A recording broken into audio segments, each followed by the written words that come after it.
वज़ीर-ए-आज़म शहबाज शरीफ का बिजली की कीमत में बड़ी कमी का ऐलान। घरेलू सार्फिन के लिए बिजली ₹7.41 सस्ती, 1 यूनिट औसतन ₹34.37 में मिलेगा। सनतों के लिए बिजली ₹7.59 सस्ती, सनती सार्फिन को बिजली के 1 यूनिट ₹40.60 में मिलेगा। वज़ीर-ए-आज़म ने कहा कि 2393 अरब के गर्दिशी कर्जे का पक्का बंदोबस्त कर लिया है। 5 साल में गर्दिशी कर्जा खत्म कर देंगे। IMF को राजी करना बहुत मुश्किल था। सस्ती बिजली मुल्क की तरक्की के लिए ज़रूरी है। Army chief general Syed Asim Munir का भरपूर तामुन हासिल रहा।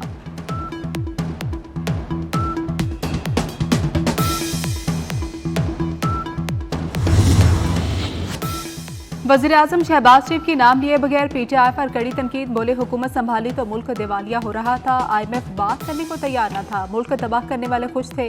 उन्होंने IMF से मुआहदा तोड़ा। हम मुआशी इस्तेहकाम लाने में कामयाब हुए।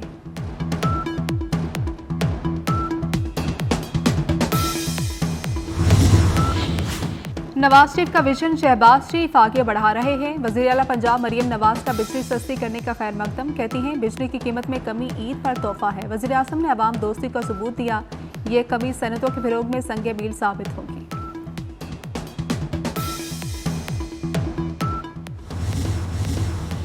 FPCCI का बिजली की कीमतों में कमी का खैर मकदम। बिजली की कीमत में कमी से पैदावारी लागत में कमी आएगी। SM तनवीर का वज़ीर आज़म और आर्मी चीफ का शुक्रिया। कहा कि साबित हुआ IPP से मुआहदे गलत हुए थे। आइंदा 6 माह में शरह सूद 9% पर आने की उम्मीद जाहिर करती है।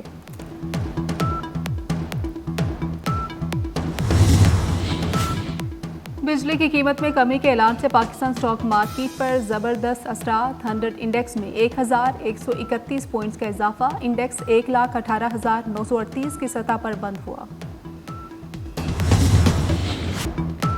अमेरिका ने 60 ममालिक पर इजाफी टैक्स आयद कर दिया। सदर डोनाल्ड ट्रंप ने जवाबी टैरिफ के एग्जीक्यूटिव ऑर्डर पर दस्तखत कर दिए। पाकिस्तान पर 29%, भारत पर 26%, बांग्लादेश पर 37%, चीन पर 34% और जापान पर 24% टैरिफ लगा दिया गया। बरतानिया पर 10%, यूरोप पर 20% जवाबी टैरिफ आयद कर दिया गया।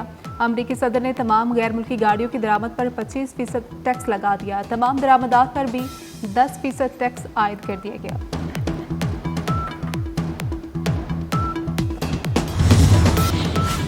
अमरीकी और बैनुल अक़वामी स्टॉक मार्केटें क्रैश कर गईं। आलमी मार्केट में सोने की कीमत रिकॉर्ड बुलंद तरीन सतह पर पहुंच गई। पाकिस्तान में सोना फी तोला 7,000 रुपये महंगा। 24 कैरेट सोना 3,32,800 रुपये फी तोला हो गया।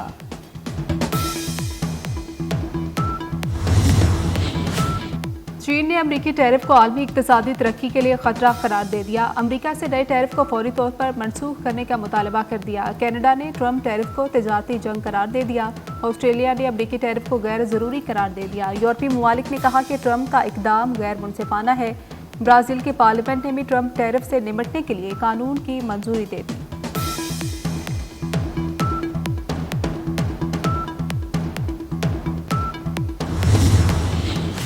सदर आसिफ अली जरदारी कोरोना वायरस में मुब्तला। डॉक्टर आसिम हुसैन का कहना है, सदर आसिफ अली जरदारी के मुख्तलिफ तिब्बी टेस्ट किए गए। सदर मुमलिकत की आइसोलेशन वार्ड में देखभाल जारी।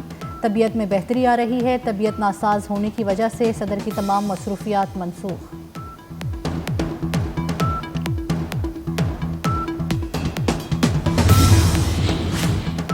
दरियाए सिंध पर नहरों की तामीर का मामला है। सिंध हुकूमत की दुकान पर वफाकी हुकूमत का आइंदा हफ्ते मुश्तरका मुफादात काउंसिल का इजलास बुलाने का फैसला।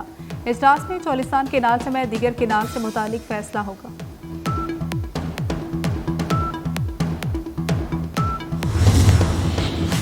कराची में डकैती मज़ाहमत पर शहरी के कत्ल का मुकदमा थाना डिफेंस में दर्ज। मुकदमे में कत्ल और डकैती की दफात शामिल। कराची में पुलिस वर्दियों में वारदात करने वाला ग्रोह भी पकड़ा गया। गुलशन इकबाल पुलिस ने 2 मुलजिम गिरफ्तार कर लिए। मुलजिम लोगों को गलत काम के लिए वेबसाइट के जरिए बुलाते और लूट लेते थे।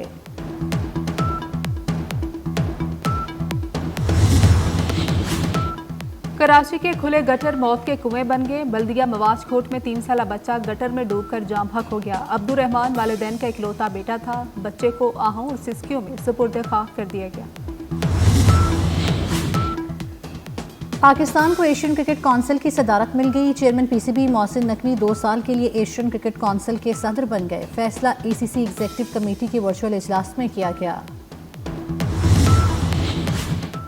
जंगल में आग लगाने और दरख्तों की गैर कानूनी कटाई करने वालों की शामत। पंजाब में थर्मल इमेजिंग टेक्नोलॉजी से सैटेलाइट निगरानी के निज़ाम का आगाज हो गया। आर्टिफिशियल इंटेलिजेंस के माहिरीन की टीम के जरिए मंसूबे पर अमल होगा। पंजाब थर्मल इमेजिंग की जदीद टेक्नोलॉजी इस्तेमाल करने वाला पहला सूबा बन गया।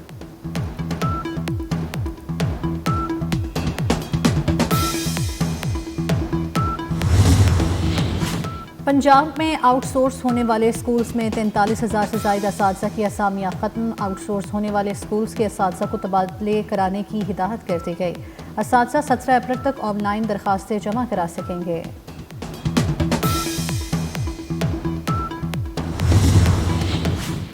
आसिम इफ्तिखार अक़वाम मुत्तहिदा में पाकिस्तान के मुस्तकिल मंदूब बन गए। अक़वाम मुत्तहिदा के सेक्रेटरी जनरल को अपनी असनाद पेश की। मनसब संभालने पर एंटोनियो गुतेरेस की मुबारकबाद। आसिम इफ्तिखार का अक़वाम मुत्तहिदा के मंशूर और कसीरुल जहती सफारतकारी के लिए पाकिस्तान के गैर मुतज़लज़ल अज़्म का यादा। मुनीर अकरम की मुद्दत मुकम्मल होने के बाद आसिम इफ्तिखार ने उनकी जगह ली।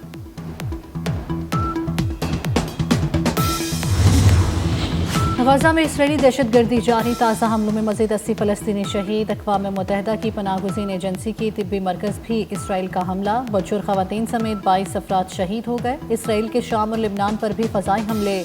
शामी सूबे दरा में 11 अफराद जाम बहक।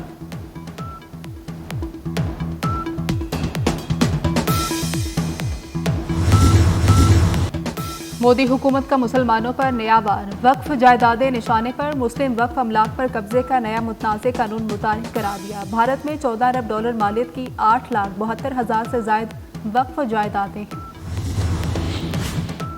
पाकिस्तान टीम का दौरा न्यूजीलैंड। कौमी स्क्वाड हैमिल्टन से माउंट मोनिगोई पहुंच गया। पाकिस्तान क्रिकेट टीम कल मकामी वक्त के मुताबिक 2 बजे प्रैक्टिस करेगी। पाक न्यूजीलैंड तीसरा वनडे 5 अप्रैल को खेलेगा।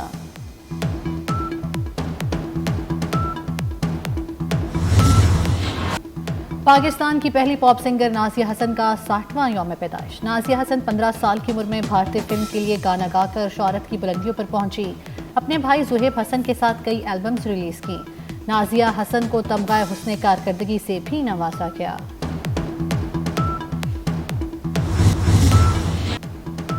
और अदाकार जॉन रेम्बो की हिदायतकारी में तैयार होने वाला गाना मुंडा रिटर्न रिलीज होते ही छा गया। जॉन रेम्बो, साहिबा लैला की शानदार परफॉर्मेंस। गाना फिल्म मेरे शोहर की बीवियां में शामिल।